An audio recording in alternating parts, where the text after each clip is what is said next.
friends, let me introduce Shri Piyush Srivastav ji, who is Additional Development Commissioner in the Ministry of Micro, Small and Medium Enterprises. Sir बहुत बहुत स्वागत है आपका आज इस हमारी वेबिनार में, और हमारे जो एमएसएमई हैं उनको ये बताने के लिए कि भाई ये जो अभी तक हमने सर यही सुना देखा था अपनी लाइफ टाइम में, तो कम से कम मुझे ऐसा लगता था कि भैया जो एनपीए अकाउंट एक बार हो गया, मैं खुद बैंक के बोर्ड पे भी रहा हूँ, तो हमें ऐसा लगता था कि अगर एक बार एनपीए अकाउंट हो गया तो भैया ये कोरोना वायरस हमने तब देखा नहीं था, बट मुझे लगता था कि ये कोरोना वायरस से भी बड़ा एक वायरस है और कोई बैंकर उसको छूना नहीं चाहता था। उसको लगता था कि भैया और कोई बीमारी छू लो ठीक है, वो इतनी जोर से नहीं लगेगी, लेकिन अगर किसी एनपीए अकाउंट को छूकर उसका हमने कुछ मदद कर दी तो शायद वो पूरे करियर में वो सब हमारे साथ चिपका रहेगा। अब आपकी मिनिस्ट्री पहली बार एक ये स्कीम लेकर आई है सर, जहां आपने कहा है कि आप स्ट्रेस में हो तो हम समझते हैं आपकी प्रॉब्लम क्या है, आप अगर एनपीए हो गए हो तो भी हम समझते हैं आपकी प्रॉब्लम क्या है। कुछ प्रॉब्लम ऐसी हो सकती हैं जो आपके कंट्रोल में हो, कुछ प्रॉब्लम ऐसी भी हो सकती है कि जो आपके कंट्रोल में ना हो। यानी आपने समझा है ना केवल उनका रिस्ट्रक्चर करने के लिए, जो रिजर्व बैंक ऑफ इंडिया ने पहले जो अनाउंस भी किया था रिस्ट्रक्चरिंग, आपने कहा है कि भैया रिस्ट्रक्चरिंग तो होगा ही, साथ साथ आपको हम फंड्स भी देंगे ताकि आप अपना वायबल जो प्रोजेक्ट है उसको और आगे बढ़ा सको। तो सर मैं यहाँ आपका दिल से स्वागत करता हूँ, और क्योंकि मुझे पता है कि आपका जो समय है वो थोड़ा आज काफ़ी बिजी है। I know that you are, आप दूसरी और स्कीम कुछ आने वाली है, आप उसमें भी आपका पूरा कंसंट्रेशन होगा।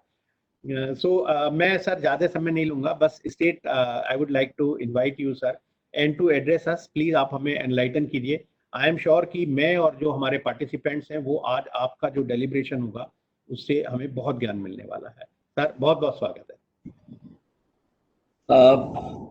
बहुत बहुत धन्यवाद आदरणीय श्री मुकेश मोहन गुप्ता जी, और जितने डेलीगेट्स आज हमारे साथ जुड़े हुए हैं उन सबको मेरा सादर अभिनंदन।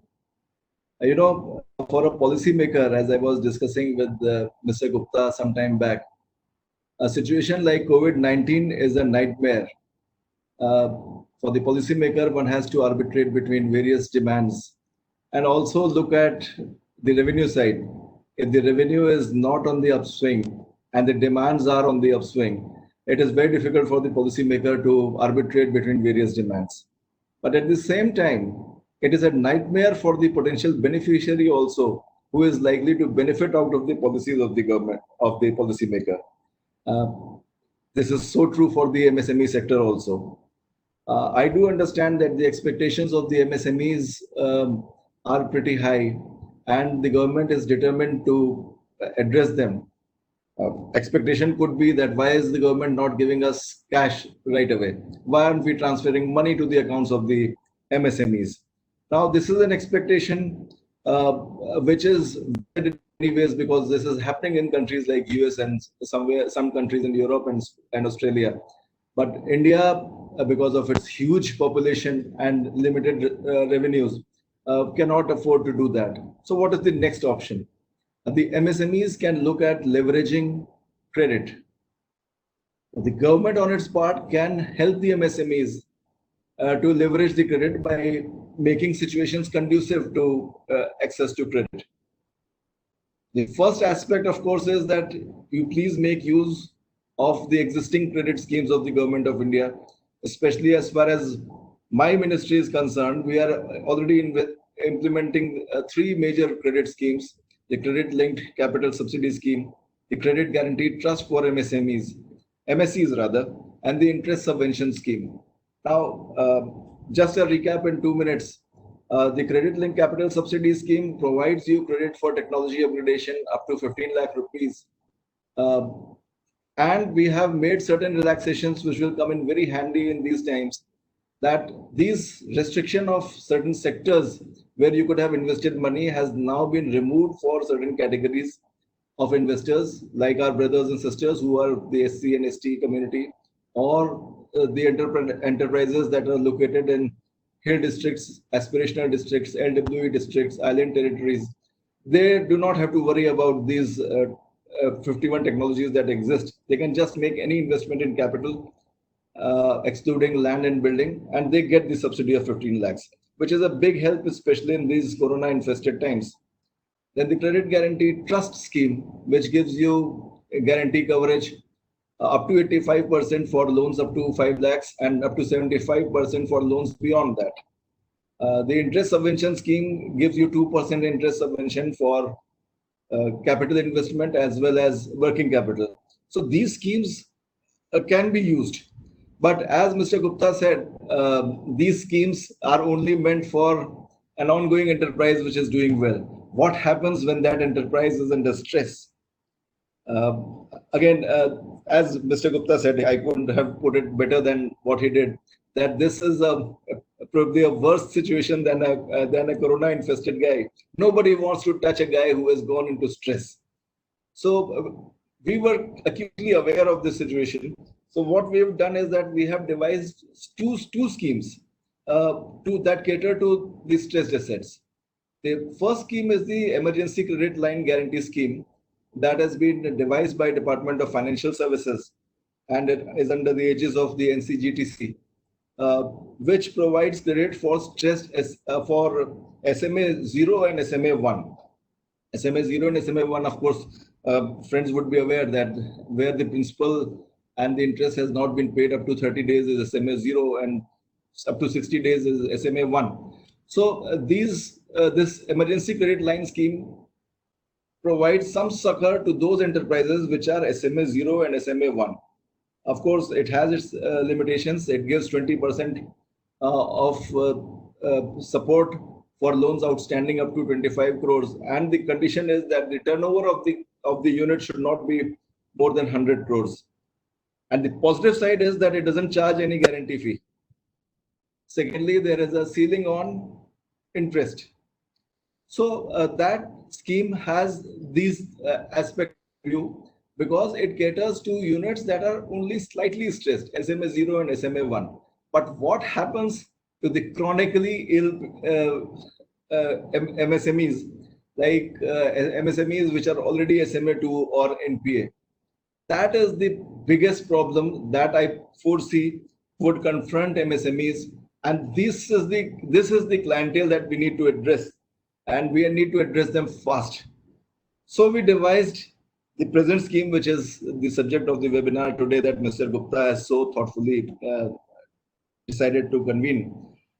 This is the Distressed Asset Fund, the scheme for sub-debt and stressed assets, stressed MSMEs. Now, what is the purpose of this scheme?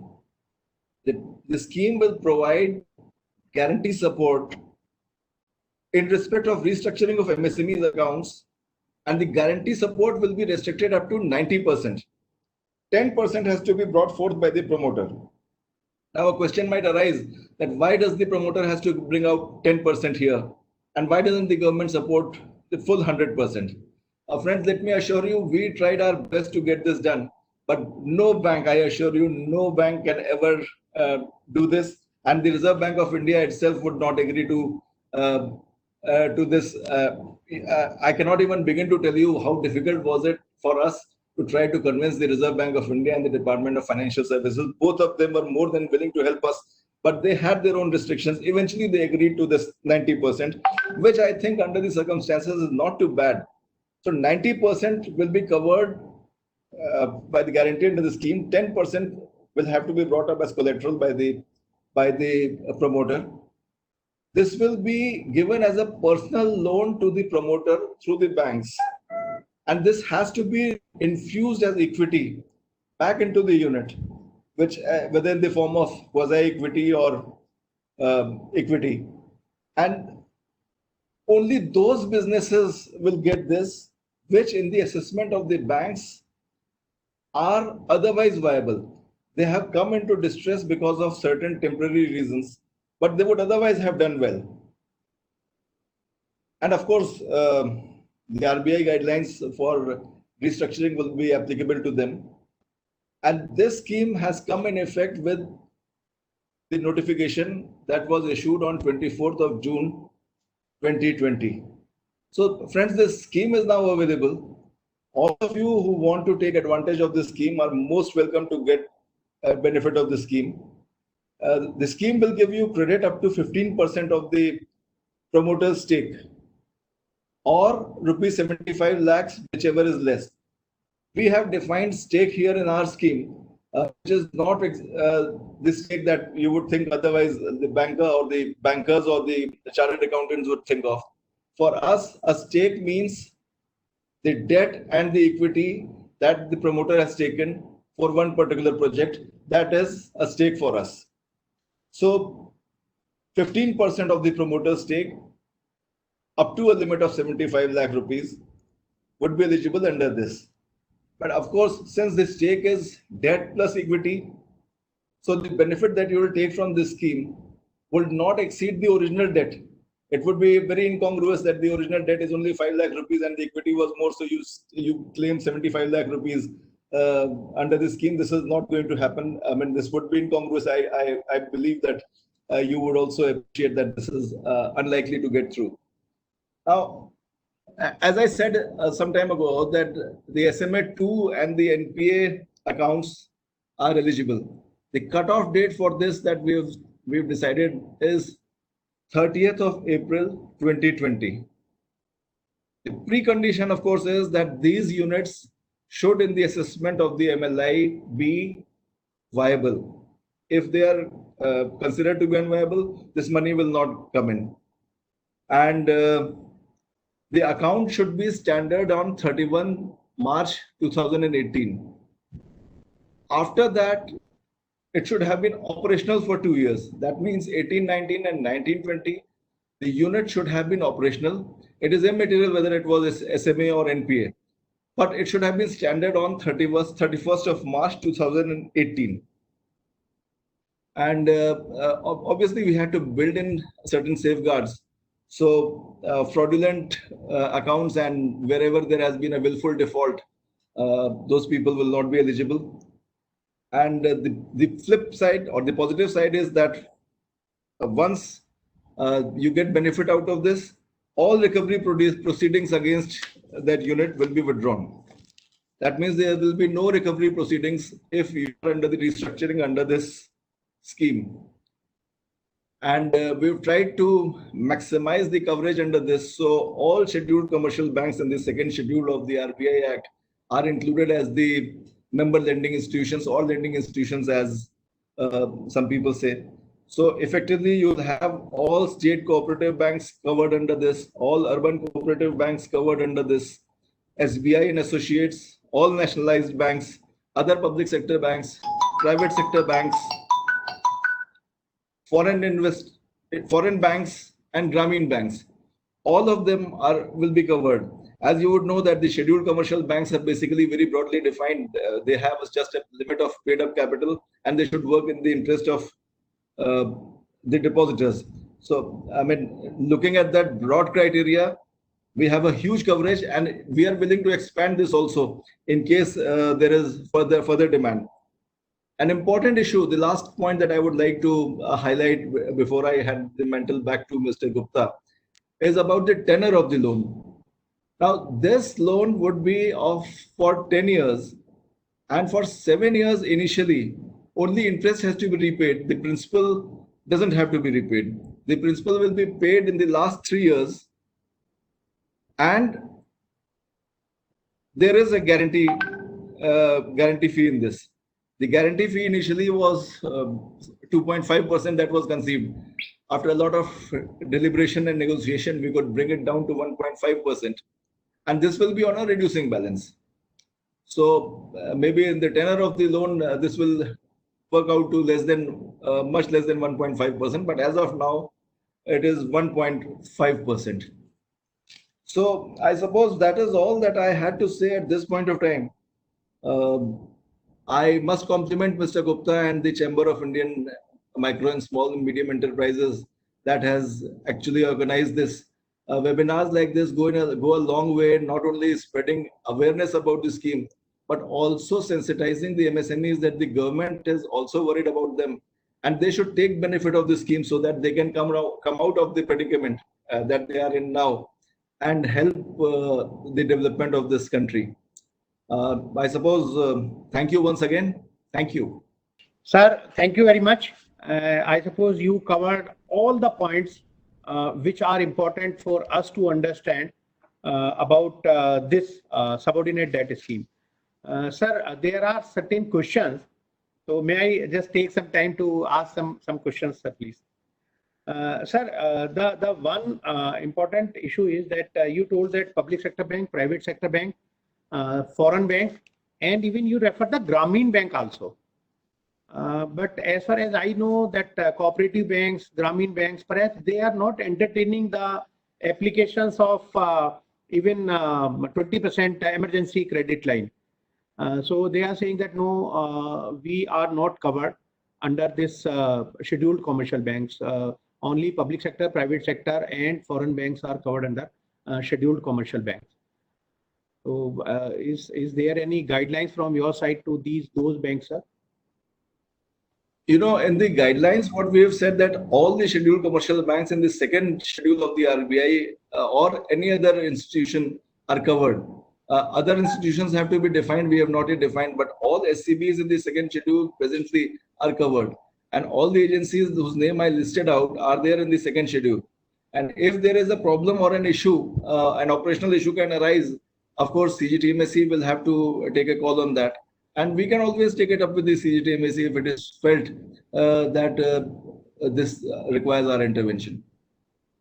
Sir, I'll just like to share, in fact, my experience with some of the even private sector banks. I would not like to name here, but even in case of the 20% emergency credit line, they are saying, no, we have our own policy, and we will. So I told them that these policies are very clear. If they are regular or SMA 0 or SMA 1, and the balance is there around 29th of February. So you have to give it on the demand of the borrower if there is no other negative news or negative information. But they are saying, no, we have already defined in our board that what they were telling. One bank told me, no, we have identified some sectors wherein we are not financing. Some banks told me that no, we have other different case-to-case basis sanction, and the list is coming from the head office, and we can't do anything in this area, and we are not giving it to anybody. So there are certain issues, sir, perhaps which I suppose you will definitely take care of those things well, and particularly these private banks and cooperative banks and the NBFCs. I suppose the MSMEs are facing a lot of problem with those. Yes, actually, what you say is absolutely right. It can become an issue of the translation of a scheme to what happens on the ground. The banks are always, especially the private sector banks, are governed by the profit motive, and the public sector banks are governed by the worry that this, if we touch an NPA which is already in the red, it is unlikely in their perception to come back out of the red, and then the trail of the 3 C's, the CAG, CBI, and so on and so forth will start. So they are all very apprehensive to actually touch this particular segment. And SMA 0, SMA 1 to aapne bataya, SMA 2 and NPA will be a bigger challenge. We are aware of it. But all that we can do here is that we can deploy moral suasion. And we have actually asked Department of Financial Services as well as the Reserve Bank of India to issue a follow-up notification to our own notification of 24th June. This notification was supposed to come out yesterday. I'm not sure whether it came out by the evening yesterday because we had sent a letter in the morning. If it has not come out by yesterday, then it will probably come out by Monday. So all that we can do is only moral suasion. And then ultimately it is for the banks to take a call, because no banker, no businessman, no entrepreneur would touch anything which he knows will burn his fingers. We can only provide him comfort that we assure you that you will not burn your fingers. That's all that we can do at this point of time. No, I can understand, sir. And but ये समय देखिए, मैं MSME दोस्तों को भी कहना चाहूँगा कि ये समय बैंक्स के लिए भी थोड़ा मुश्किल समय है, क्योंकि मिनिस्ट्री हर तरह से मदद कर रही है, लेकिन वो अल्टीमेट जो कमर्शियल डिसीजन है वो बैंक्स को ही लेने हैं. अब जैसे वायबिलिटी है तो ना तो ये मिनिस्ट्री कह सकती ना बैंक्स कह सकते कि भाई नॉन वायबल जो प्रोजेक्ट हैं आप उनको भी फंडिंग कर दें, क्योंकि मैं ऐसे समझता हूँ कि नॉन वायबल अगर कोई प्रोजेक्ट है तो जो प्रमोटर्स है वो खुद भी अपना पैसा नहीं लगाएंगे, तो जब वो खुद भी नहीं लगाएंगे तो बैंक भी वो कहाँ से देगा। तो ये एक बड़ा ऐसी सिचुएशन है जहां पर हमें भी सोच समझकर, मैं सर अभी एक मंत्री जी के साथ हमने आदरणीय जो मिनिस्टर हैं एमएसएमई उनके साथ हमने एक अभी इंटरनेशनल एमएसएमई डे पर एक इवेंट किया था। वहां पर मुझसे किसी ने पूछा कि भाई जो एमएसएमई हैं वो आगे नहीं आ रही हैं, वो ज्यादा लोन नहीं ले रही हैं, तो ये तो बड़ा गलत है, कैसे होगा। मैंने बोला नहीं, ये आपका क्वेश्चन गलत है। मैं इसको ऐसे समझता हूँ कि जो एमएसएमई हैं वो बड़ी प्रूडेंटली ये लोन ले रही हैं। वो भी समझ रही है कि भाई ये कोई गिफ्ट नहीं है, ये लोन है, इसको वापस करना है और ब्याज सहित वापस करना है। अगर वो अभी आगे नहीं आ रहे, नहीं ले रहे, इसका मतलब वो बहुत इंटेलिजेंट है। जो उनको लग रहा है कि थोड़ा जब हमारी ये कैपेसिटी हमारी और बड़ी होगी, डिमांड ज्यादा होगी, तब वो उसको यूटिलाइज कर लेंगे। अभी वो यूटिलाइज करने में अगर वो थोड़ा पीछे हट रहे हैं तो इसमें कोई बुराई नहीं है। और बैंक्स भी मैं समझता हूँ जब लोन देंगे अगर किसी को मना करते हैं तो अल्टीमेटली सर मैंने बहुत सारे केसेस में देखा कि बाद में वही प्रमोटर कहते हैं जिनको अगर दे दिया होता है कि यार अच्छा हुआ बैंक ने मना क्यों नहीं करा तब हमें, अगर वो मना कर देते हम नहीं देते तो शायद हम आज ज्यादा बचे होते। बट फिर भी मैं कहूंगा सर ये बहुत बड़ा कदम है आपका, पहली बार एक ऐसी सोच तो आई है सामने कि जो एनपीए अकाउंट्स हैं और जो स्ट्रेस एसएमई 2 अकाउंट है उनकी भी हम मदद करने जा रहे हैं। और बैंकर्स भी चाहेंगे क्योंकि उनका भी हो सकता है कि एनपीए भी कम होगा इससे कुछ, ये भी एक बड़ा उनको मदद मिलेगी बैंक्स को भी अपने एनपीए कम करने में, और साथ में एमएसएमई को मदद करने के लिए भी वो जहां तक संभव हो सकेगा मैं समझता हूँ वो शुरू कर। एमएसएमई को इससे एक और भी फायदा होगा कि वो जब उसमें इक्विटी में लगा देगा पैसा तो उसका डेट इक्विटी रेशियो जो होता है वो भी सुधर जाएगा, तो he can probably leverage more debt out of that, तो वो और अपने बिजनेस को एक्सपैंड कर सकता है। This is the thinking behind this whole concept. नहीं बिल्कुल ठीक है, मेरा मानना ये है सर कि सबसे पहले बैंक में जब हम जाते हैं तो वो कहता है डेट इक्विटी रेशियो TOLTNW, यहाँ आपने अगर उसको वो इक्विटी में जो पैसा दे दिया तो वो 4 टाइम्स तो कम से कम उसकी एलिजिबिलिटी लोन लेने की आगे बढ़ जाती बढ़ जाती है। सर एक आपने बताया, एक क्वेश्चन है कि आपने कहा कि 90% कवरेज है जो गारंटी कवरेज है और 10% का जो प्रमोटर्स का गारंटी है वो है। इसका मतलब ये हुआ कि जो 10% की जो कोलेटरल सिक्योरिटी बैंक एमएसएमई से डिमांड कर सकते हैं। बिल्कुल कर सकता है। तो ये 10% से कोई ये मैक्सिमम मिनिमम है, या मतलब ये कहे आप कह रहे हैं कि ये मैक्सिमम है 10%, या फिर अगर आपने उनको खुला छोड़ दिया कि भाई आप इसमें सिक्योरिटी भी ले सकते हैं कोलेटरल, तो वो शायद 10% बढ़ के और कुछ ज्यादा काफी ज्यादा हो सकती है।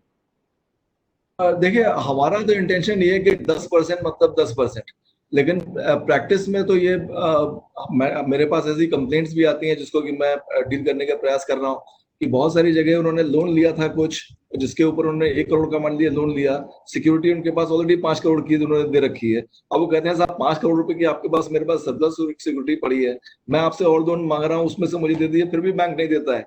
तो इस तरह के प्रैक्टिकल डिफिकल्टीज आ सकती हैं, पर हमारा इंटेंशन एकदम क्लियर है कि 10% ही उसको प्राइवेट अपनी सिक्योरिटी देनी है, 90% हम दे रहे हैं, इसके बियॉन्ड बैंक को नहीं मांगना चाहिए।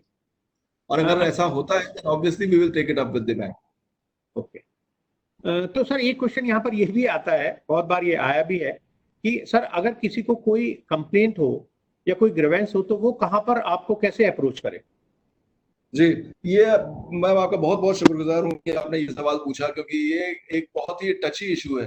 देखिए बैंक्स के जहां तक का सवाल है, अगर बैंक अगर आपको लोन नहीं देते या उनके असेसमेंट में आप लोन के वर्दी नहीं है या वो प्रोसीजरली उनको लगता है कि वो नहीं दे सकते, तो ये सारे इश्यूज आपको बैंक्स के ही मैकेनिज्म से रिजॉल्व करने पड़ेंगे।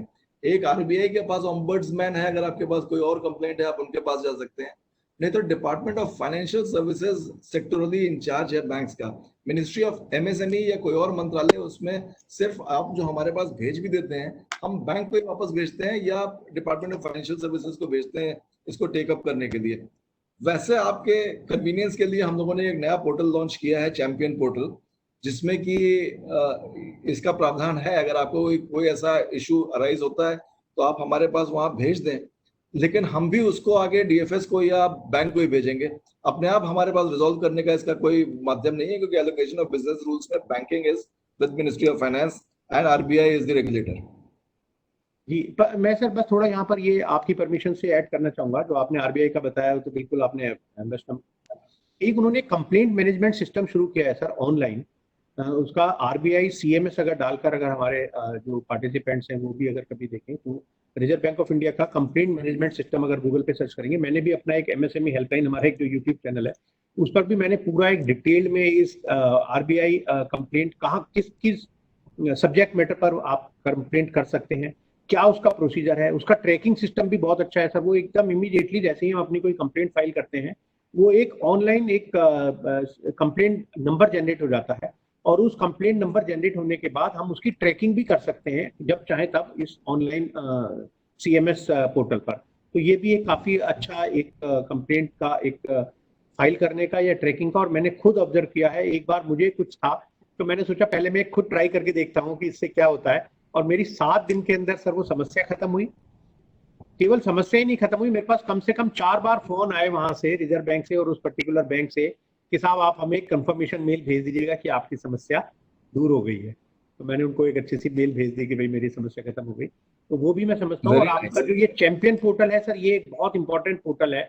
मैं समझता हूँ आने वाले समय में ये एक बिल्कुल एक मील का पत्थर साबित होने वाला है। एंड जितनी भी लिमिटेशन के साथ आप मदद कर सकते हैं सर, उसमें आप जरूर उसमें करेंगे। एक क्वेश्चन है सर कि जो रीपे आपने कहा कि ये लोन जो मिलेगा ये डायरेक्टर्स, प्रमोटर्स या प्रोपराइटर पार्टनर जो भी है उनको मिलेगा, और वो लोग अपना इक्विटी के रूप में अपने बिजनेस में, एंटरप्राइज में वो पैसे को लगा देंगे। तो सर इसका रीपेमेंट की जिम्मेदारी फिर किसकी होगी? डायरेक्टर्स की होगी, क्योंकि लोन तो बैंक दे रहा है डायरेक्टर्स को, या तो फिर कंपनी से तो वो डिमांड कर नहीं सकता बैंक, क्योंकि वो कहेगा कि भाई मैंने तो तुम्हें लोन दिया ही नहीं। तो ये डायरेक्टर्स की पर्सनल जिम्मेदारी होगी सर, या फिर वो क्योंकि और जो अगर सिक्योरिटी की बात भी करें सर, अगर जैसे वैसे आपने तो इसमें लिखा है कि सेकंड चार्ज ही रहेगा तो कंपनी उस पर सेकंड चार्ज दे देगी, तो इसका सर थोड़ा हमें मैकेनिज्म थोड़ा समझा दें सर। नहीं, ये बिल्कुल डायरेक्टर की जिम्मेदारी होगी, उसको ही रिपे करना है ये लोन। और इसमें तो जिसने लोन लिया है वही रिपे करेगा, उसने तो वहाँ इक्विटी में लगा दिया, कंपनी उसमें बाहर है। It is completely directors responsibility. तो वो वहां पर जब कंपनी में इक्विटी के रूप में लगाएंगे तो उसके पास पैसा कैसे आएगा? ये तो कंपनी को और डायरेक्टर्स को आपस में कुछ एग्रीमेंट करना होगा, क्योंकि वहां वो कंपनी को लोन भी नहीं दे रहे हैं ताकि उनसे इंटरेस्ट चार्ज कर सकें। अब ये इंटरेस्ट इन प्रमोटर्स के ऊपर पड़ेगा, वो उसका इंटरेस्ट का पेमेंट कैसे कर पाएंगे? इस विषय में सर अगर आप कुछ और थोड़ा देख, इंटेंशन स्कीम का क्लियर कट ये था कि अगर वो कोई ऑपरेशनल वजह, जैसे अब कोविड आ गया, आज की तारीख में मार्केट में डिमांड सूख गई या पेमेंट्स अटके हुए हैं या किसी और कारण की वजह से वो कंपनी चल ही नहीं पा रही है अभी, तो उसको हेल्प करने के लिए एक तरीका ढूंढा गया है। अगर बैंक ने अपने असेसमेंट में बताया कि साहब ये कंपनी चलनी नहीं है, इसके बाद ये कंपनी और ये यूनिट चलना ही नहीं है, तो बैंक ही पैसा नहीं देगा आपको सब डेट के लिए। अच्छा, अगर प्रमोटर को लगता है कि मैं इसमें पैसा लगा दूंगा और इक्विटी तो वो भी पैसा डूब जाएगा, मेरे को रिटर्न ही नहीं मिल रहा, तो वो भी नहीं लगाएगा। तो ऑब्वियसली 2 लेवल का है। एक तो प्रमोटर अपना खुद भी तो कन्विंस होगा कि मैं इसमें और पैसा अगर लगा रहा हूँ तो मेरा पैसा उसमें से वापस निकलना चाहिए, एंड ना सिर्फ वापस निकलना चाहिए, it should come back in a ratio where I am able to service my loan also, which is a personal loan, personal liability to me in order to make this company breathe. तो इसमें तो we are relying on the promoters' acumen and the bankers' wisdom. हम इसमें obviously government cannot run the business for the entrepreneur. The entrepreneur has to run it for himself. Yes sir. नहीं बस सवाल एक थोड़ा यही था सर, और ये 3-4 जगह से सवाल आया था मेरे पास कि भाई वो पैसा तो, क्योंकि अगर कंपनी में डायरेक्टर्स लगा देंगे एज इक्विटी तो इक्विटी तो कभी वापस हो नहीं सकती, तो वो उसको वहां से तो वापस ले नहीं सकता वो बाद में कि वहां से लेके कंपनी से, क्योंकि उसका जो प्रॉफिट मिलेगा कंपनी को मिलेगा, और यहाँ जो वापस करना पड़ेगा ब्याज से, क्योंकि डायरेक्टर्स के पास उतने कोई रिसोर्सेज होते नहीं है, वो कंपनी का प्रॉफिट फ्लो निकाल नहीं पाते हैं, और कई बार बैंक्स भी मना करते हैं कि भाई आप पैसा कितना निकाल सकते हैं, डायरेक्टर रेम्युनरेशन कैसे है। तो इसके लिए ठीक है सर, हम बैंक से और थोड़ा इसके बारे में डिटेल में एक बार डिस्कस कर लेंगे। अगर आप ठीक समझे सर तो आप भी एक बार बैंकर से और इसमें कुछ जरूर अच्छा पॉइंट है ये। क्योंकि सर क्या होगा ना कि वो पैसा अगर सपोज 75 लाख रुपीज ले लिया किसी ने, डायरेक्टर्स ने ले लिया, अब उसको ये पैसा भी वापस करना है और उसका ब्याज भी देना है, मतलब 10 साल तक जो उसको इंटरेस्ट देना है, 7 साल तक, क्योंकि 7 साल का आपने मोरेटोरियम दिया है, एक बड़ी मदद है सर वो आपकी। वो 7 साल तक इंटरेस्ट वो कैसे देगा अपने इंडिविजुअल से, क्योंकि उसकी तो और कोई कमाई नहीं है मान लो, तो वो कहाँ से पैसा देगा? ये कमा तो रही है company, and when we say that company and directors are two separate entity, तो अर्निंग इज ऑफ कंपनी और वो जो पैसा है ब्याज है वो देना पड़ रहा है डायरेक्टर्स को, may be slightly difficult. Return on equity तो डायरेक्टर ले लेता है, ले सकता है ना। जी सर, जो इक्विटी लगाया है उसका रिटर्न तो उसको मिल सकता है ना। तो अगर वो रिटर्न पॉजिटिव है और उसका इंटरेस्ट सर्विस करने लायक है तभी तो लगाएगा वो। जी सर, जी बिल्कुल बिल्कुल ठीक है सर। एक सवाल ये बड़ा इंपॉर्टेंट आ रहा है और ये कई लोगों ने पूछा कि भाई जो आपने 2018 की जो आपने डेट रखी 31 मार्च 2018, काफी लोगों का कहना ये है, एक साहब तो मुझे सुबह काफी देर तक मुझसे करीब आधा घंटे तक मुझसे बात करते रहे कि ये 2016 होना चाहिए। मैंने बोला देखो 16 से 20 तक अगर आप एनपीए रहे होंगे तो वायबिलिटी वैसी खत्म हो चुकी होगी 4 साल में। उनका कहना ये था नहीं 2018 से तो रिजर्व बैंक ने पहले ही एक रीस्ट्रक्चरिंग की पॉलिसी ला रखी है, तो वो ये इसको 31 मार्च 2016 होना चाहिए था, ये जो कट ऑफ डेट है। इसको अगर आप एक तरह से देखिए तो ये रीस्ट्रक्चरिंग जो आरबीआई की है उसी का सप्लीमेंटेशन ही तो है ये दोनों स्कीमें, ईएलसीजीएस और हमारी ये जो स्कीम है सबऑर्डिनेट डेट स्कीम। तो 2018 के को इसीलिए हम लोगों ने रखा है कि वो तीनों चीजें एक साथ अलाइन हो जाएं। जी जी। और इसका तो कोई एंड नहीं है, 2018 हो या 16 हो या 14 हो, फिर वो तो कोई ना कोई कट ऑफ डेट होगी और उसका कोई ना कोई क्रिटिसिज्म होगा। So this date has been arrived at after a lot of discussion with Department of Financial Services and RBI, and in fact this has come down from them. So we have to accept this. जी, मैंने भी यही कहा कि ये कोई और होगा, उनका 14 में होगा वो कहेंगे, लेकिन वो यही कह रहे थे कि 2018 था रिजर्व बैंक का पहले भी क्योंकि स्कीम था, तो इसलिए सर आपने हमें समय दिया, बहुत बहुत धन्यवाद। और जो और कुछ सवाल होंगे सर आपकी परमिशन से हम एक बार उनको कंपाइल करके आपके पास एक बार भिजवा देंगे, आप डिपार्टमेंट से कह के सर उनका अगर कुछ हमें जवाब दिलवा देंगे तो मैं पर्सनली और जो पार्टिसिपेंट्स हैं वो आपके बड़े आभारी रहेंगे। बहुत बहुत धन्यवाद Gupta ji, it is always a pleasure आप लोगों के साथ, आपके साथ खास तौर से इंटरेक्ट करना और आपके माध्यम से बाकी उद्यमियों के साथ इंटरेक्ट करना। मेरा आपसे बिल्कुल आग्रह है कि आप जो सवाल हैं उनको आप डॉक्यूमेंट कर दीजिए और हमारे पास भेज दीजिए। जहां तक का संभव है हम उनका जवाब आपको लिखित रूप से ही वापस कर देंगे।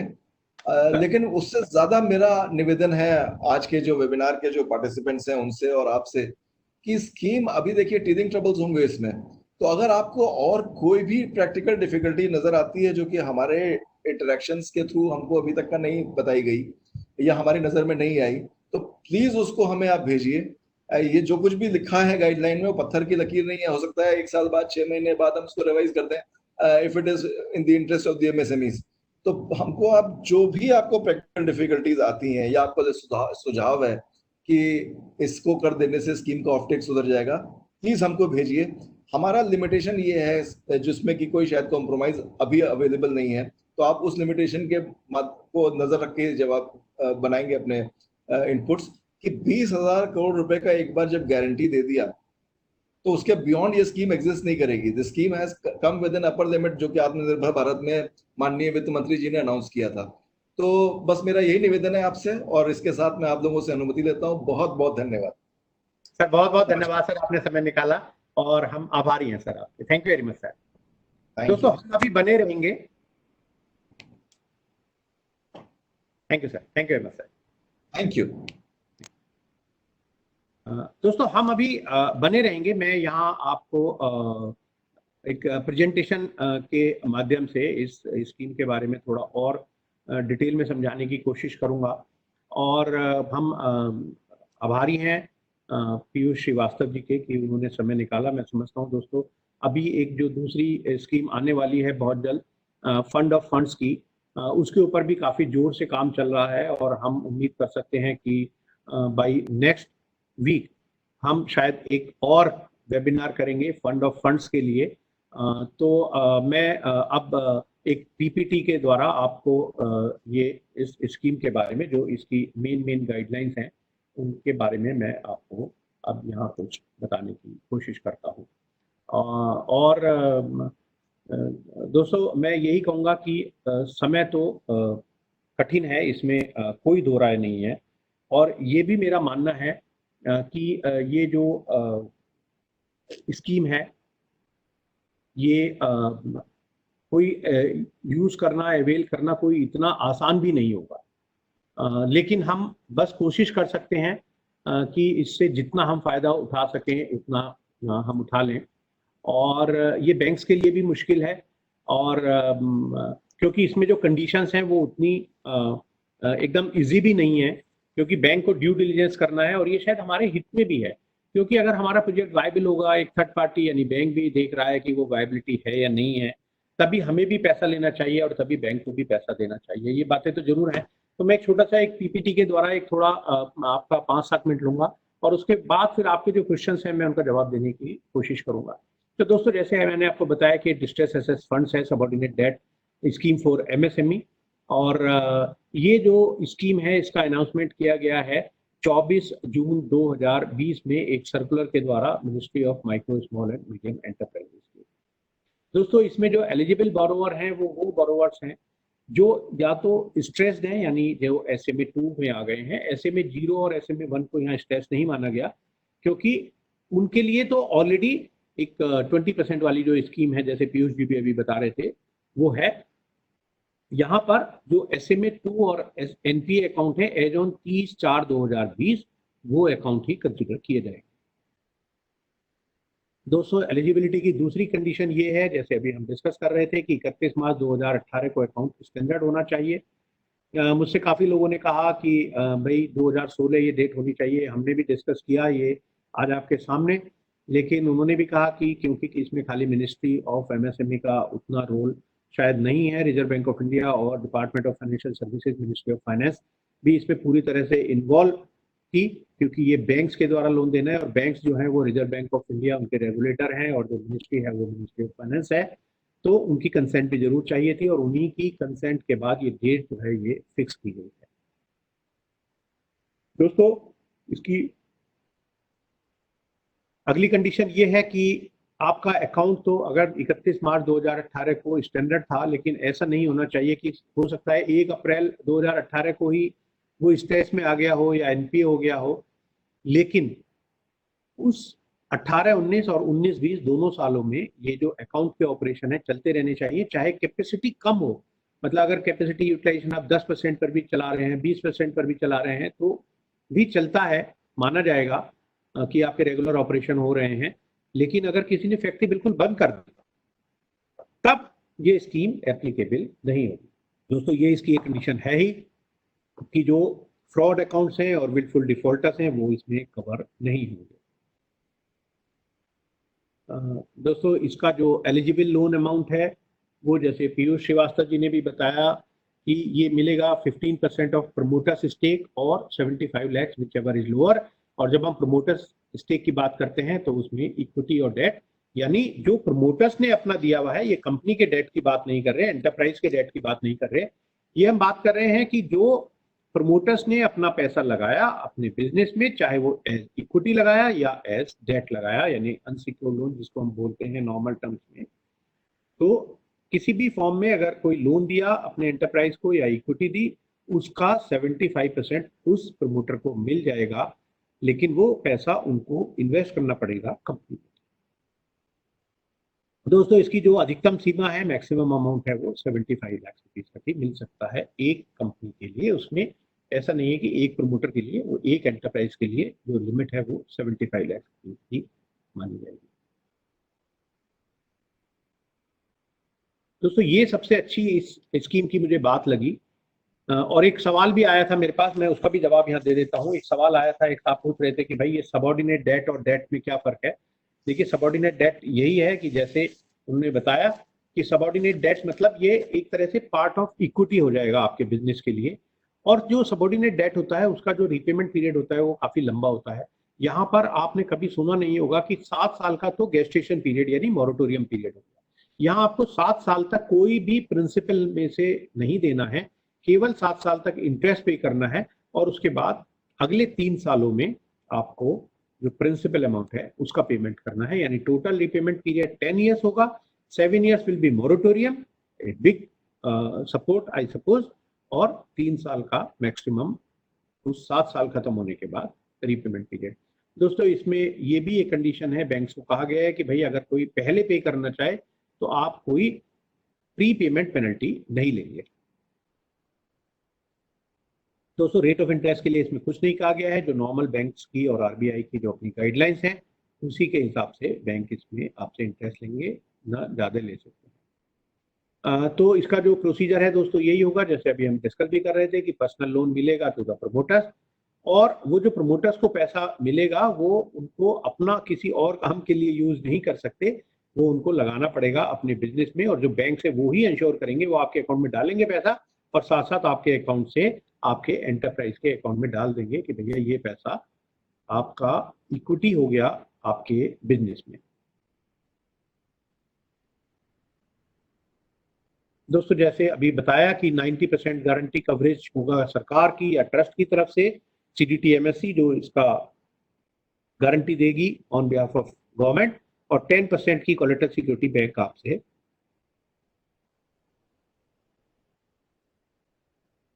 तो दोस्तों इसमें भी है कि आपको नेगोशिएट करना पड़ेगा बैंकर्स के साथ, और जैसे कि पीयूष श्रीवास्तव जी ने बताया कि भाई अगर कोई बैंक आपसे 10% से ज़्यादा की कोलेटरल सिक्योरिटी की डिमांड करे, या आपकी सिक्योरिटी ऑलरेडी उसमें ज़्यादा हो, जितना लोन है उससे काफ़ी, तो भी आप बैंक से रिक्वेस्ट कर सकते हैं कि भैया हमारी सिक्योरिटी तो पहले आपके पास ज़्यादा है, या आप 10% से ज़्यादा हमसे अब आइए सिक्योरिटी और मत मांगो, क्योंकि 90% तो सरकार हमारे लिए गारंटी दे रही है। दोस्तों इसमें खास एक बात ये भी है कि अगर किसी ने सीडीटी एमएससी में पहले 2 करोड़ का लोन ले रखा है, तो कई बार बैंक हो सकता है कहें कि भैया 2 करोड़ का लोन आपको मिल गया, सीडीटी एमएससी में मैक्सिमम जो लिमिट है वो 2 करोड़ है, अब हम आपको नहीं दे सकते ये गारंटी का लोन। लेकिन दोस्तों यहाँ बिल्कुल क्लियर कर दिया है इस सर्कुलर में, नोटिफिकेशन में, ministry of micro small and medium enterprises ने, उन्होंने कह दिया है कि भैया ये जो गारंटी है जो इस स्कीम में मिलेगी, credit guarantee scheme for subordinate debt में जो गारंटी मिलेगी, वो एग्जिस्टिंग गारंटी या एग्जिस्टिंग लोन जो भी मिल रखा है, ले रखा है आपने, उसके ओवर एंड अबव होगी। और अगर ये 2 करोड़ से ऊपर भी बढ़ जाता है तब भी कोई बात नहीं, तब भी बैंक्स भाई साहब आपको ये गारंटी मिल जाएगी सीडीटी एमएससी से। दोस्तों इसमें क्योंकि ये लोन मिलेगा प्रमोटर्स को अपनी सिक्योरिटी दे नहीं रहे हैं, तो इसमें इस लोन के लिए प्रमोटर्स को जो मिलेगा, जो कंपनी की जो एसेट्स चार्ज हैं बैंक्स के पास, वो उस पर सेकंड चार्ज क्रिएट कर देंगे। दोस्तों ये आपको पता होगा क्योंकि हमने कहा कि ये SMA 2 और NPA अकाउंट जो है उनके लिए है, जो 30/4/2020 को ये SMA है या NPA है। तो SMA अकाउंट वो अकाउंट्स हैं जो मोर देन 61 डेज डिफॉल्ट में या ओवरड्यू है, यानी 61 डेज से लेकर 90 डेज तक का अगर डिफॉल्ट है तो SMA 2 में है, और अगर 90 डेज से ज़्यादा का है, 91 डेज हो गया, तो NPA अकाउंट हो जाता है। ये दोस्तों बात इंपॉर्टेंट है, हम बात कर रहे थे कि ऑल शेड्यूल्ड कमर्शियल बैंक्स जो हैं वो बाध्य हैं ये लोन देने के लिए, प्रोवाइडेड वो ड्यू डिलिजेंस करेंगे। तो all public sector bank, all private bank and all foreign bank, इसमें जैसे पीयूष श्रीवास्तव जी ने कहा कि आपको अगर ऐसा लगता है कि कुछ और बैंक भी इसमें जोड़े जाने चाहिए, तो प्लीज़ आप हमें भी मेल कर सकते हैं, हम भी उनको बताएंगे, या फिर आप जो पोर्टल हमने अभी डिस्कस किया, चैंपियन करके एक पोर्टल है, आप वहाँ चैंपियन पोर्टल पर जाकर भी अपना जो ग्रीवेंसेस है या अपना सजेशन है वहाँ आप दे सकते हैं। ये मैं आपको बता रहा हूँ कि कौन कौन से जो बैंक्स हैं, ये सभी पब्लिक सेक्टर बैंक, सभी प्राइवेट सेक्टर बैंक और फॉरेन बैंक। दोस्तों ये बड़ी इंपॉर्टेंट स्लाइड है, इसको प्लीज हम ध्यान से देखेंगे। अधिकतर बैंक्स ऐसा होता है कि जब हमारा अगर अकाउंट 31 मार्च 2018 को अगर स्टैंडर्ड था और उसके बाद वो एनपी हो गया, यानी 1 अप्रैल 2018 2018 के बाद कभी भी एनपी हो गया, तो हो सकता है 2 साल से लगभग या 2 साल से कुछ कम से वो एनपीए हो या SMA 2 में हो, तो काफ़ी केसेस में बैंक्स ने रिकवरी प्रोसीडिंग भी शुरू कर दी होंगी।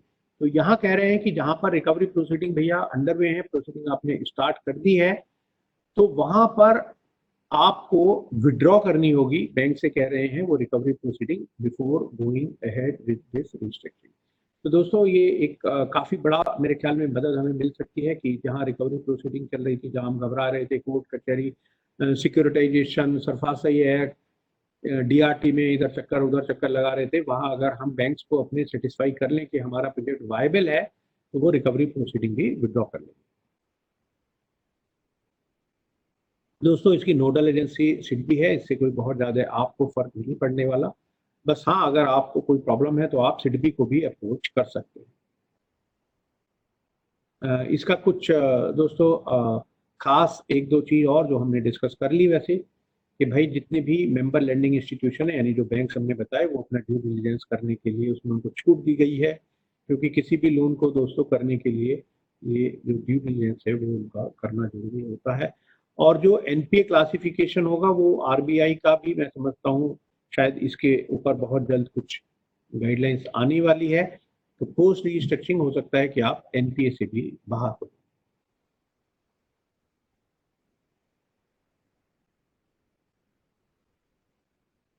दोस्तों ये मैं समझता हूँ कि ये जो इसके बाद की जो स्लाइड्स हैं वो बहुत हमारे काम की नहीं है, क्योंकि ये बैंक्स के लिए है।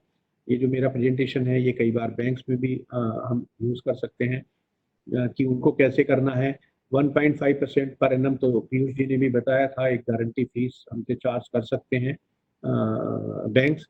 और उनको जितने भी बैंक्स हैं वो इसका सीजीटी एमएससी के साथ उनको एक एग्रीमेंट करना है कि भाई हम ये लोन देंगे आगे अपने एमएसएमईज को जो एनपीए हैं या स्ट्रेस में हैं, और आप हमसे एग्रीमेंट करिए कि आप अगर वो डिफॉल्ट करेंगे तो आप पैसा देंगे। और ये उन्होंने कहा कि इस तरह से पैसा देंगे, 75% जो है वो जो क्लेम करेगा बैंक उसका 30 days of filing of claim मिल जाएगा, और 25% जो पैसा मिलेगा on conclusion of recovery proceeding और till the decree gets time bar whichever is early.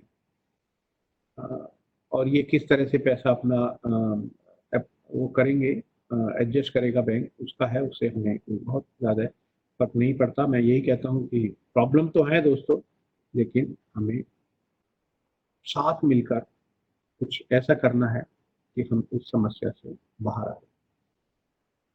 तो दोस्तों ये हमने डिस्कस किया कुछ सवाल, और जैसे एक सवाल ये था कि भाई 2016 से पहले क्यों नहीं हुआ, तो ये हमने आज क्वेश्चन रेज किया यहाँ honourable additional development commissioner Shri Piyush Srivastava ji से भी, और उन्होंने हमें समझाया कि भाई ये सब जो बातें हैं वो उन्होंने रिजर्व बैंक और मिनिस्ट्री ऑफ फाइनेंस से डिस्कस किया।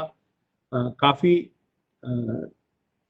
उनको भी प्रयत्न करने पड़े ये सब कुछ समझाने में रिजर्व बैंक ऑफ इंडिया को, और साथ में मिनिस्ट्री ऑफ फाइनेंस को। तो दोस्तों ये मुझे लगता है कि डेट के लिए हम अभी फिर उनसे दोबारा रिक्वेस्ट कर सकते हैं, बट अभी तो मैं समझता हूँ कि तुरंत तो शायद ये नहीं होने वाला। संजय मित्तल जी कह रहे हैं excellent PPT, thank you Sanjay ji. How to start a new micro setup, Rajni ji कह रहे हैं। ये एक बड़ा सवाल है रजनी जी। ऐसे इस सेमिनार के बीच में ये बताना मेरे लिए थोड़ा मुश्किल होगा, क्योंकि आज का ये सब्जेक्ट भी नहीं है कि भाई नया माइक्रो या मीडियम या स्मॉल एंटरप्राइज कोई भी लगाने के लिए क्या करना होगा। मेरी आपको सलाह ये है कि प्लीज़ आप chamber of Indian micro small and medium enterprises की मेंबरशिप ले लीजिएगा, और वहाँ पर हम मदद करते हैं आपको एडवाइस देने में। आपकी जो भी समस्या होगी उस पर हम बेसिक एडवाइस हम देंगे जरूर। तो आप जो वेबसाइट है indiansmechamber.com, www.indiansmechamber.com, उस पर आप जाइए और वहाँ आप ये मेंबरशिप हमारी ले सकते हैं और हमसे डायरेक्ट बात कर सकते हैं फिर मेल के थ्रू। और दोस्तों आप में से बहुत सारे मेरे जो पार्टिसिपेंट्स हैं उनको पता ही होगा कि एक हमने यूट्यूब चैनल भी क्रिएट किया हुआ है जिसका नाम है MSME हेल्पलाइन। आप अपने YouTube चैनल पर जाकर, YouTube अपने ऐप पर जाकर एक चैनल सर्च कर सकते हैं जिन्होंने अभी तक नहीं देखा, MSME हेल्पलाइन। मैं समझता हूँ कि आपके जितने भी प्रॉब्लम्स हैं, शायद मैंने कोशिश की है 190 से ज़्यादा, 190 से ज़्यादा वीडियो अपलोड करने की वहाँ पर, और छोटी छोटी समस्याओं का समाधान मैंने वहाँ देने की कोशिश की है।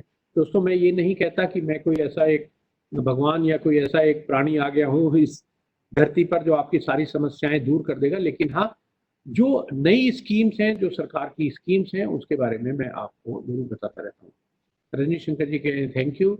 और ये मिथिलेश मुस्कान रस्तोगी जी कह रहे हैं, how can I call you to tell all things and problems. आप मेंबरशिप लीजिए, मेल कीजिए, फिर अगर ज़रूरत होगा तो हम पर्सनली भी बात कर लेंगे। और ये Shailesh Adnani sir, my account was SMA2 in March 20 and was restructured on 27/3/2020. So, will I be eligible for this scheme? तो इसमें देखिए, इसमें यही है कि आपका अगर अकाउंट ये अभी रीस्ट्रक्चर हो गया तो आप अभी किस कैटेगरी में हैं ये देखना पड़ेगा शैलेश जी एक बार, और हम बात कर लेंगे, क्योंकि ये जो 2 कंडीशन है ये कंप्लाई करना जरूरी है। 31 मार्च 2018 को अकाउंट स्टैंडर्ड होना चाहिए और 30/4/2020 को 30/4/2020 को होना चाहिए वो SMA2 या NPA। तो ये 2 कंडीशन आप देखिए ये पूरी होती हैं कि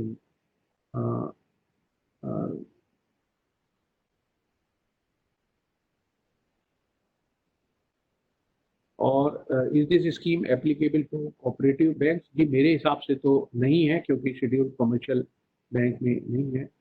आई took membership of YouTube channel, how can I contact you? तो ये श्रीनिवास जी कह रहे हैं। श्रीनिवास जी आप हमें एक मेल करिए advisor@indiansmechamber.com। एडवाइजर मैं यहाँ पर आपके उसके लिए लिख भी देता हूँ। आप जो सब्जेक्ट लाइन है उसमें जरूर अपना मेंबरशिप नंबर डाल दीजिएगा। मैंने यहाँ टाइप कर दिया है advisor@indiansmechamber.com। चैट में आप देख सकते हैं, मेल कीजिए, अपना मेंबरशिप नंबर आप सब्जेक्ट लाइन में जरूर डालिए। आपने कहा कि भाई एक if loan outstanding is more than 25 crore although turnover is less than 100 crore, will the account qualify in this scheme? देखिए सर मैं आपको बताऊं विवेक गुप्ता जी कि यहाँ पर ये जो लिमिट है, जैसे वो जो लिमिट फिक्स की है एक दूसरी स्कीम में जो 20% की है इमरजेंसी क्रेडिट लाइन में, वहाँ 25 करोड़ तक की आउटस्टैंडिंग और 100 करोड़ तक की टर्नओवर की बात की है। यहाँ ऐसी कोई रिस्ट्रिक्शन नहीं है। आपको MSME होना चाहिए, तो 100 करोड़ की बात भी नहीं है। अब तो MSME की डेफिनेशन में 50 crore investment in plant and machinery और 250 करोड़ तक की टर्नओवर है। तो अगर आपका जो ये दो जो कंडीशंस हैं MSME के लिए कि 50 करोड़ तक की आपकी इन्वेस्टमेंट प्लांट एंड मशीनरी या इक्विपमेंट में और 250 करोड़ तक आपका टर्नओवर है, तो आप इस स्कीम को ले सकते हैं, यूज कर सकते हैं। विवेक गुप्ता जी पूछ रहे हैं also trading company account will qualify in this? No sir, केवल MSME है और MSME के अंदर ट्रेडिंग बिजनेस नहीं आता। Sir Banca is not supporting us. We took a loan only 10 lakh on August 2000, but we are unable to PSY sign से MSR 2020। ये मेरे को समझ नहीं आ रहा सर आपने क्या लिखा है इतने शॉर्ट में। PSY CINCEMSR 2020, ये मुझे नहीं समझ, इन सब मैं नहीं जानता सर इन सब का मतलब। We have PCL limit with our banker? जी हाँ, आप PCL है तब भी आप ले सकते हैं। यहाँ पर पैकिंग क्रेडिट अगर आपका है तब भी आप इस फैसिलिटी को ले सकते हैं अगर आप एक MSME तो। और how can I join A member? तो आप ये जो एक वेबसाइट है मैं लिख देता हूँ आपको, www.indiansmechamber.com। दोस्तों आप इस पर जाइए और यहाँ जाकर राइट हैंड आप सबसे टॉप पर आपको राइट हैंड में मिलेगा एक ज्वाइन मेंबरशिप का एक टैब है, आप उसको क्लिक कीजिएगा और ये ऑनलाइन पूरा प्रोसेस है, आप वहाँ ऑनलाइन ही ले सकते हैं। मैं और भी कुछ क्वेश्चंस हैं देख लेता हूँ। Can MSME obtain this credit for loans taken from NBFC? जी नहीं गणेश जी, ये NBFC अभी इसमें कवर नहीं है, पर जैसे हमने पीयूष श्रीवास्तव जी से बात किया कि हम इसमें उनको एडवाइस कर सकते हैं, हम उनसे कह सकते हैं कि भाई आप इसमें NBFCs को भी ऐड कर लीजिएगा। अगर आप चैम्बर के मेंबर हैं तो प्लीज़ आप हमें भी लिख सकते हैं, हम भी आपका रिप्रेजेंटेशन वहाँ पहुँचा सकते हैं सरकार तक आपकी तरफ से, हम आपकी आवाज़ बनकर।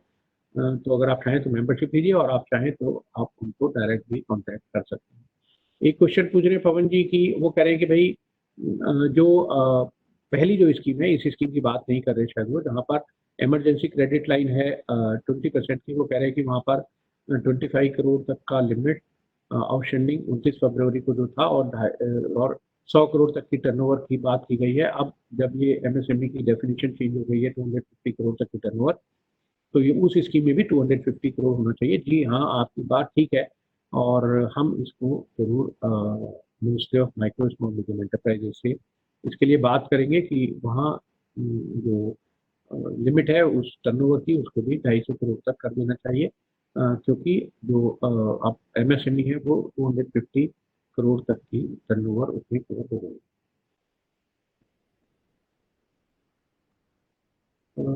When we have to start the payment for the NPA account after availing the loan, तो जीना जी, मैंने आपको जैसे उसमें बताया कि इसमें 10 साल का रिपेमेंट शेड्यूल है, और उसमें से 7 साल तक केवल आपको प्रिंसिपल देना है, और उसके बाद क्षमा चाहता हूँ, 7 साल तक आपको केवल इंटरेस्ट देना है, और उसके बाद 3 साल में प्रिंसिपल का रिपेमेंट करना है। यानी टोटल 10 साल का रिपेमेंट शेड्यूल होगा, 7 साल का मोरेटोरियम होगा जिसमें इंटरेस्ट देना होगा, प्रिंसिपल नहीं देना होगा, और उसके बाद 7 साल के बाद 3 साल में प्रिंसिपल का पूरा रिपेमेंट करना होगा।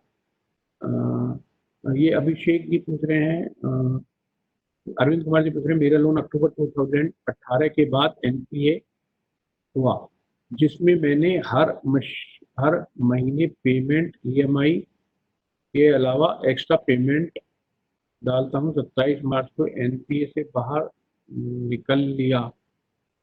मुझे आपका, मैं ऐसा पढ़ नहीं पा रहा हूँ, ना ये हिंदी में लिखा ना इंग्लिश में लिखा, तो किसी एक चीज में लिखे, तो मैं आपका समझ नहीं पा रहा हूँ आप क्या कहना चाह रहे हैं। और आप कह रहे हैं कि हम एक्सपोर्टर हैं, can we also use this new financial scheme from government? जी बिल्कुल कर सकते हैं, यहाँ पर एक्सपोर्टर्स के लिए कोई मनाही नहीं है, बिल्कुल आप इसको यूज कर सकते हैं। तो दोस्तों, मैं समझता हूँ कि यहाँ पर हमने जो अधिकतर जो क्वेश्चंस हैं, आप कह रहे हैं बैंक इज नॉट गिविंग 20% और 10% relief scheme to my manufacturing account which is MSME account with a loan 15 crore and turnover of rupees 70 crore, what should we do? Branch manager is harassing us. Vivek Gupta ji, आपको मैं यही सलाह दे सकता हूँ कि इतने छोटे से केवल बात पर तो मैं यहाँ आपको कुछ सजेस्ट करना मेरे लिए मुश्किल होगा कि मैं आपको क्या कहूँ, क्या हैरेसमेंट है, क्या वो आपको कह रहा है। तो आप अगर मेंबर हैं चैम्बर के, तो प्लीज़ आप अपनी सारी डिटेल हमें भेज दीजिएगा, जो हमारा ईमेल एड्रेस हमने दिया, अपना मेंबरशिप नंबर जरूर लिखकर, और अगर अभी आप मेंबर नहीं हैं तो प्लीज़ आप मेंबरशिप लीजिए, और फिर हम आपकी एडवाइस करने में पूरी मदद करेंगे। We took loan in August and till bank is not giving any positive response for loan in COVID-19 situation. COVID-29 तो कोई सिचुएशन, COVID-19 होगा, सो कोई रेस्पॉन्स नहीं दे रहा, तो पता नहीं सर, ऐसे तो कहना बड़ा मुश्किल है। अभिषेक जी, कौन बैंक है आपका, और पॉजिटिव रेस्पॉन्स का क्या मतलब है? तो मेंबरशिप के लिए प्रेम सिंह जी पूछ रहे हैं, तो मेंबरशिप के लिए सर मैं दोबारा आपको बता देता हूँ, एक वेबसाइट है www.indiansmechamber.com। मैं यहाँ पर लिख भी दे रहा हूँ, www.indiansmechamber.com। आप यहाँ पर जाएंगे तो आपको जो मेंबरशिप के लिए ऑनलाइन वहाँ पर एक टैब दिखाई देगा, आप मेंबरशिप वहाँ से ले सकते हैं। अभिषेक जी कह रहे हैं, we took loan in August 18 and till March 20 it is not NPA, but banker is not reverting us anything, answer seem looking for unethical exercise, please suggest. Sir, आपका जो क्वेश्चन है, मुझे लगता है कि केवल इतने से बात बनेगी नहीं, जब तक कंप्लीट इन्फॉर्मेशन नहीं होगी कि कौन बैंक है, क्यों मना कर रहे हैं, आपने कब अप्लाई किया था। तो आपको अगर हम मुझसे कांटेक्ट करना है तो आप please chamber of Indian micro small medium enterprises की मेंबरशिप लीजिए, मुझे आप अपनी प्रॉब्लम भेजिए advisor@indiansmechamber.com पर, और आप वहाँ पर अगर आप चाहेंगे कि मैं आपसे बात करूँ, तो मैं आपके पेपर्स और डॉक्यूमेंट देखकर आपसे बात भी जरूर करूँगा। और बी ऑलरेडी ए मेंबर, तो आप भेजिए सर। अगर आप अभिषेक जी अगर आप मेंबर हैं चैम्बर के, मैं एमएसएमई की मेंबरशिप की बात नहीं कर रहा, क्योंकि आप तो ये भी कह रहे हैं कि अगर हम एमएसएमई के मेंबर हैं तब एमएसएमई का मेंबरशिप अलग है। और दोस्तों एक बात और मैं आपको बताऊं, इससे पहले कि हम ये आज का जो वेबिनार है इसको क्लोज करें, कि अब एमएसएमई का जो रजिस्ट्रेशन है वो उद्योग आधार नहीं रहा, अब उस एमएसएमई के रजिस्ट्रेशन का नाम हो गया है उद्यम रजिस्ट्रेशन, और वो भी ऑनलाइन है, लेकिन वो लिंक है आपके जो investment in plant and machinery है, जो आपने अपनी इनकम टैक्स रिटर्न में फाइल किया है उससे, और साथ में टर्नओवर को जो देखेंगे वो लिंक करेंगे आपके जीएसटी से। तो दोस्तों इसके लिए पूरा प्रोसेस शुरू हो गया है, एक बहुत डिटेल्ड गाइडलाइंस आई है। मैंने अपना एक एमएसएमई हेल्पलाइन यूट्यूब चैनल पर एक बहुत ही डिटेल्ड लगभग 32 मिनट्स की, जो वीडियोज ऐसी होती नहीं है, लेकिन ये इतना डिटेल्ड एक नोटिफिकेशन है कि मैंने 32 मिनट्स की एक वीडियो पोस्ट की है। तो वहां पर आप प्लीज उस वीडियो को देख लीजिएगा। अविनाश बेटी जी ने एक बहुत ही अच्छा सवाल पूछा है, तो मैं जाने से पहले उनके सवाल का जरूर जवाब दूंगा। वो कह रहे हैं कि लोन आप करा के देंगे क्या सर? बिल्कुल नहीं अविनाश जी, बिल्कुल भी नहीं। हम आपको बिल्कुल भी लोन नहीं करा के देंगे। हम यहाँ कोई गारंटी नहीं ले रहे हैं कि हम आपको लोन करा कर देंगे।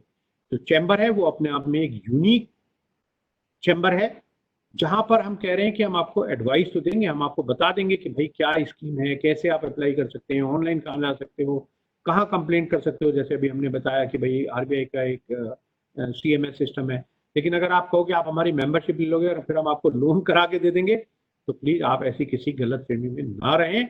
हम आपको केवल एडवाइस कर सकते हैं। आप हमसे पूछ सकते हैं भाई कौन से पेपर हम देंगे, किस स्कीम में ले सकते हैं, बट हम आपको लोन बिल्कुल भी नहीं करा कर देंगे। आपने पूछा कि what is the name in YouTube, तो मैं आपको यहाँ पर लिख भी देता हूँ, एमएसएमई हेल्पलाइन। आप प्लीज इस यूट्यूब चैनल पर जाइए। मैं समझता हूँ कि आपको आपकी बहुत सारी समस्याओं का जो समाधान है वो शायद वहां पर मिल जाएगा, क्योंकि मैंने हर स्कीम के बारे में .com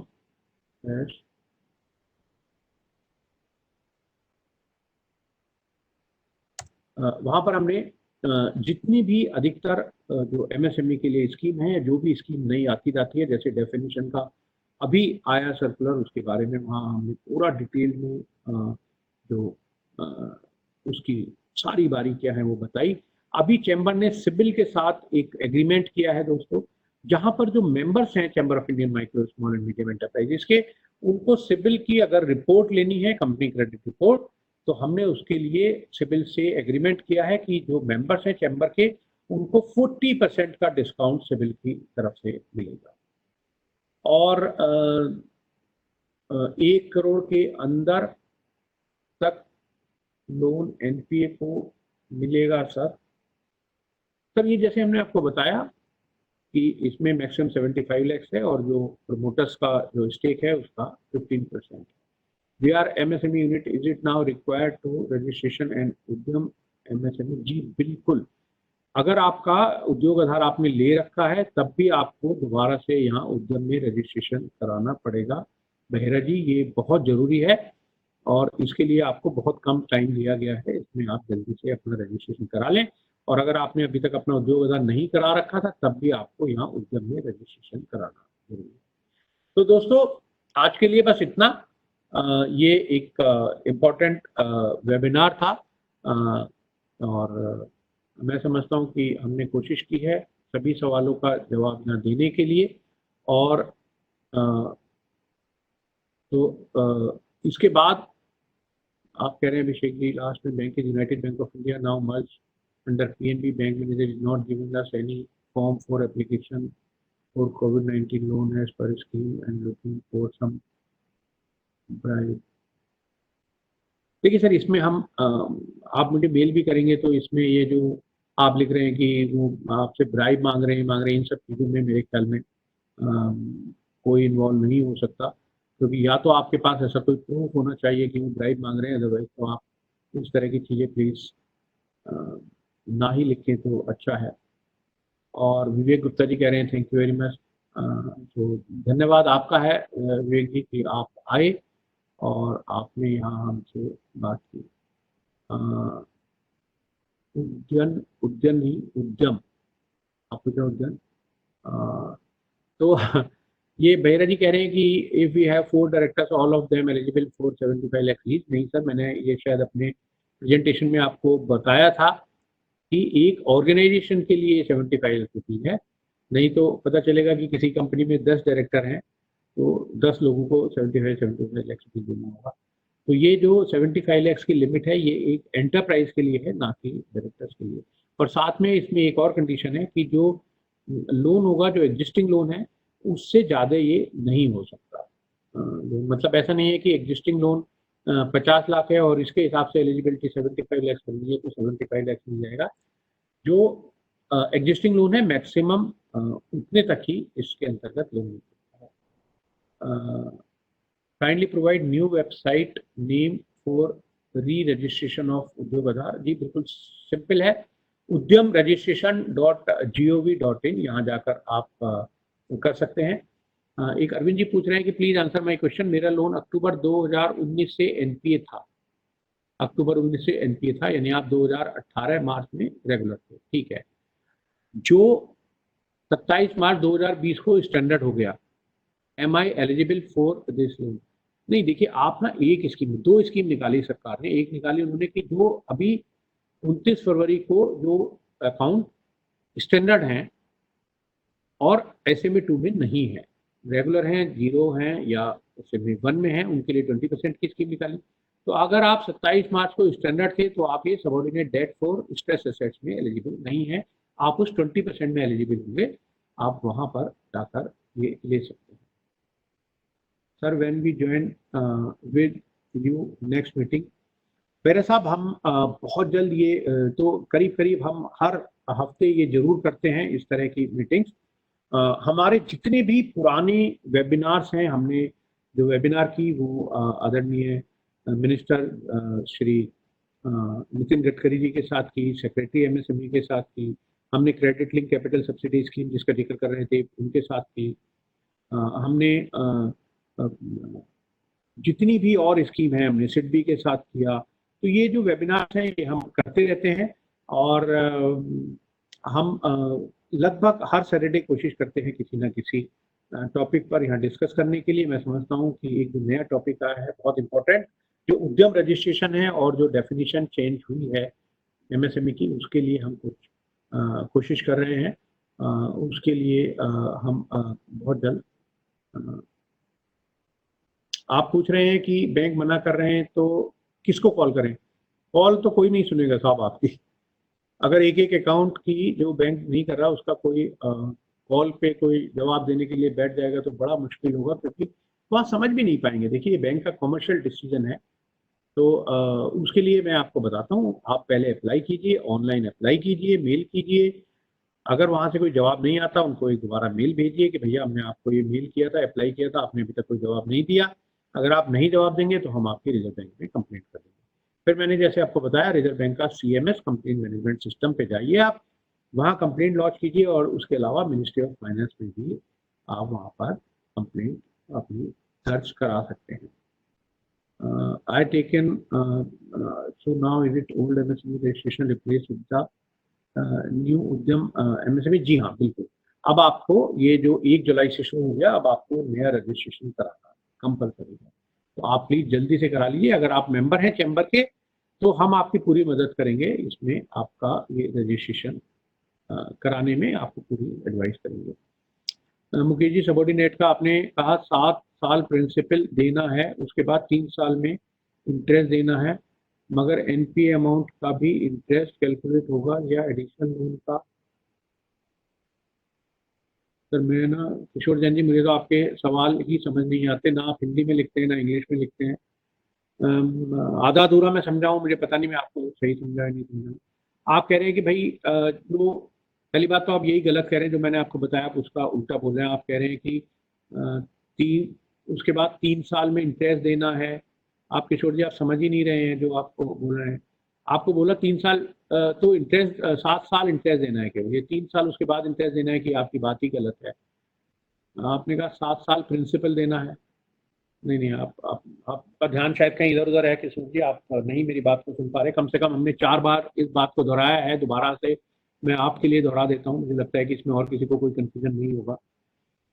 इसमें आपको बताया बड़ा क्लियर कि 10 साल का रिपेमेंट पीरियड है, 7 साल तक आपको इंटरेस्ट देना है। 7 साल तक आप लिख रहे हैं प्रिंसिपल, गलत लिख रहे हैं। 7 साल तक इंटरेस्ट देना है और उसके बाद 3 साल में प्रिंसिपल का पेमेंट करना है। आप कह रहे हैं कि भाई और ये खाली से एडिशनल लोन का इंटरेस्ट देना होगा या पुराने का, वो पुराना लोन कोई गिफ्ट में थोड़ी चला जाएगा, इसके बाद वो भी तो लोन है, वो भी देना है। उसके लिए भी जो बैंक है आपको रिस्ट्रक्चरिंग करेगा, उसके लिए भी कुछ रिपेमेंट आपको पीरियड दे दिया जाएगा।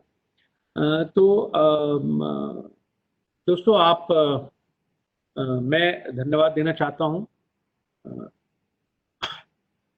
श्रीमल जी कह रहे हैं कि PNB bank official not giving any kind of response और गाइडेंस टू गवर्नमेंट स्कीम। ये बड़ा वेग सेंटेंस है, इसके लिए मैं कुछ बहुत कमेंट करना नहीं चाहूँगा। ऐसा नहीं हो सकता कि पीएनबी जैसा बड़ा बैंक ये कहे कि भाई हम किसी गवर्नमेंट स्कीम को हम नहीं कर रहे। वहाँ पूरा डेटा है, एक एक अकाउंट का डिटेल है, पूरा अकाउंट की डिटेल है कि कितने अभी तक उन्होंने लोन कर दिए होंगे। तो मिनिस्ट्री ऐसे छोड़ने वाली नहीं है। तो ऐसा नहीं है कि वो किसी भी गवर्नमेंट स्कीम को जो आपने लिखा, आप लिख रहे हैं PNB bank of not giving any kind of response और guidance to any government scheme, भी नहीं, ये गलती है। तो सही नहीं है आपके लिए। हो सकता है कि मैं मानता हूँ कि परेशान आपको कर रखा होगा बैंक ने, लेकिन आप मेल डालिए और फिर आरबीआई में कंप्लेंट कीजिए, कंप्लेंट मैनेजमेंट सिस्टम के थ्रू। Is it am I send some query by mail? Arvind Kumar ji कह रहे हैं कि एम आई, पता नहीं मुझे आपकी इंग्लिश में समझ नहीं पा रहा हूँ अरविंद जी, पर जितना मैं समझ पा रहा हूँ आप शायद कहना चाह रहे हैं कि आप मेल के द्वारा मुझे क्वेरी भेजना चाहते हैं। अगर आप मेंबर हैं तो हम आपके क्वेरी का जवाब जरूर देंगे, लेकिन अगर आप मेंबर नहीं हैं तो मुश्किल होगा। किशोर जी कह रहे हैं रेस्ट्रिक्शन माइनस, नहीं किशोर जी मैं आपकी इंग्लिश नहीं समझ पा रहा हूँ, क्षमा चाहता हूँ। गणेश अय्यर जी कह रहे हैं can entity not having MSME registration as of now apply for the scheme?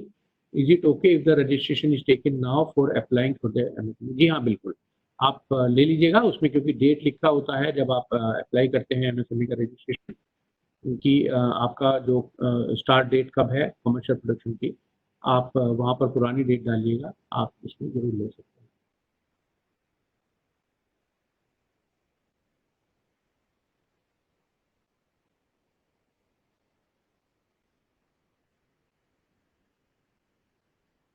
मैं एक बार देख लेता हूँ कि अगर कोई, please give me RBI complaint address, मैंने आपको बता दिया है शिमल जी, आप डालिए reserve bank of India complaint management system, या फिर अगर आपको एग्जैक्ट एड्रेस चाहिए तो आप हमारी एमएसएमई हेल्पलाइन यूट्यूब चैनल पर जाइए, वहाँ पर मेरी वीडियो देखिए इस सब्जेक्ट के ऊपर, वहाँ पर पूरा डिटेल में बताया गया है, आपको वेबसाइट एड्रेस भी दे दिया गया है और पूरा आपको डिटेल में समझाया गया है कि आप कैसे यहाँ पर कंप्लेंट कर सकते हैं, कैसे आप ट्रैकिंग कर सकते हैं अपनी कंप्लेंट का।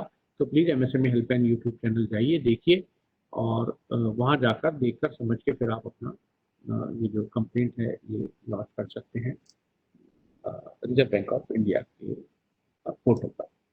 दोस्तों आज के लिए बस इतना। आप यहाँ आए, आप सभी का बहुत बहुत धन्यवाद, और मैं फिर दिल से धन्यवाद देना चाहता हूँ श्री पीयूष श्रीवास्तव जी का, जो है additional development commissioner ministry of micro small and medium enterprises पे, कि वो यहाँ आए, आकर उन्होंने हमें बहुत सारी इंपॉर्टेंट इंफॉर्मेशन बताई। और दोस्तों साथ में मैं धन्यवाद देना चाहता हूँ टेली सॉल्यूशंस प्राइवेट लिमिटेड का, खासतौर से किरण नायर जी का और ज्ञानेंद्र चंद जी का। दोस्तों टेली भी पूरी तरह से कटिबद्ध है, पूरी तरह से वो कोशिश कर रहे हैं जो भी मदद कर सकते हैं अपने जो एमएसएमईज हैं उनका। इस कठिन घड़ी में, घड़ी कठिन है, मैं अगर ये कहूँ कि मैं या कोई भी गवर्नमेंट डिपार्टमेंट या कोई बैंक हमारी सारी समस्या खत्म कर देगा, तो दोस्तों शायद मैं या कोई भी गवर्नमेंट मिनिस्ट्री डिपार्टमेंट सच नहीं बोलेगा। तो बस हम तो यही कहेंगे कि कोशिश सब करते रहें थोड़ी थोड़ी, और उसी से हम पार निकल जाएंगे। तो मैं खास तौर से धन्यवाद देना चाहता हूँ श्री पीयूष श्रीवास्तव जी का, टेली सॉल्यूशंस प्राइवेट लिमिटेड का, जितने भी यहाँ पार्टिसिपेंट्स आए यहाँ पर उनका, आपने कहा हिंदी में समझाने के लिए धन्यवाद। हिंदी हमारी मातृभाषा है, मैं समझता हूँ कि हमारे प्रधानमंत्री जी भी हिंदी बोलते हैं और मैं भी कोशिश करता हूँ कि सरल सीधे शब्दों में आपको बताया जाए। बहुत जल्द हम एक और नई चीज लेकर आ रहे हैं अपने मेंबर्स के लिए दोस्तों, जहां पर जितनी भी स्कीम्स हैं या जितने भी रिक्वायरमेंट है बिजनेस शुरू करने से लेकर उसको ग्रोथ करने के लिए, यानी अगर आपको चाहिए कि एमएसएमई का रजिस्ट्रेशन कैसे करना है, जीएसटी का रजिस्ट्रेशन कैसे करना है, कंपनी कैसे बनानी है, फर्म कैसे बनानी है, एफएसएसआई का रजिस्ट्रेशन कैसे करें, इंपोर्ट एक्सपोर्ट रजिस्ट्रेशन कैसे करें, यानी आप सोच लीजिए ट्रेडमार्क का रजिस्ट्रेशन हम कैसे लें, आप सोच लीजिए कि जितनी भी चीजें आपको जरूरत हो सकती हैं अपने बिजनेस को शुरू करने और उसको आगे बढ़ाने में, उन सब के लिए हम रिटन डॉक्यूमेंट्स लेकर आ रहे हैं, स्टेप बाय स्टेप पीपीटी और साथ में पीडीएफ के साथ। वो शायद आपको बहुत ही काम की इंफॉर्मेशन लगेगी, तो हम बहुत जल्द उसके लिए आपके पास आएंगे वो इंफॉर्मेशन लेकर, जो मेंबर हैं chamber of Indian micro small and medium enterprise के। दोस्तों अगर आप चाहें और आपने अभी तक हमारी मेंबरशिप नहीं ली है तो प्लीज अब ले लीजिएगा। आपका बहुत बहुत धन्यवाद। और शैलेश जी कह रहे हैं कि thank you for organising this webinar session, it was very much helpful for us. Thank you sir. धन्यवाद तो मैं आपको देना चाहता हूं। गणेश अय्यर जी कह रहे हैं thank you so much sir, really appreciate your patience for answering all the questions. Sir ये मैं समझता हूं कि मेरी ड्यूटी है कि मैं आपको आपके सभी सवालों का जवाब, क्योंकि आपने अपने इतने व्यस्त समय में से आपने समय निकाला हमको सुनने के लिए, यहाँ ज्वाइन करने के लिए, तो ये हमारी जिम्मेदारी है कि जितने भी मैक्सिमम क्वेश्चन हों उनका हम जो हमारी तरफ से जो बेस्ट पॉसिबल, जो अपनी एबिलिटी के हिसाब से हम जवाब दे सकें।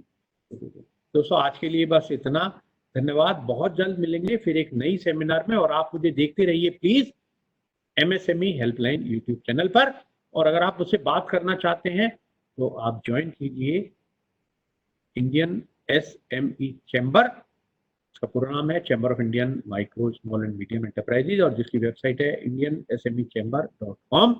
इसकी मेंबरशिप ज्वाइन कीजिए। और हाँ दोस्तों, सिविल में 40% डिस्काउंट भी लेना ना भूलें। दोस्तों नमस्कार, बहुत बहुत धन्यवाद।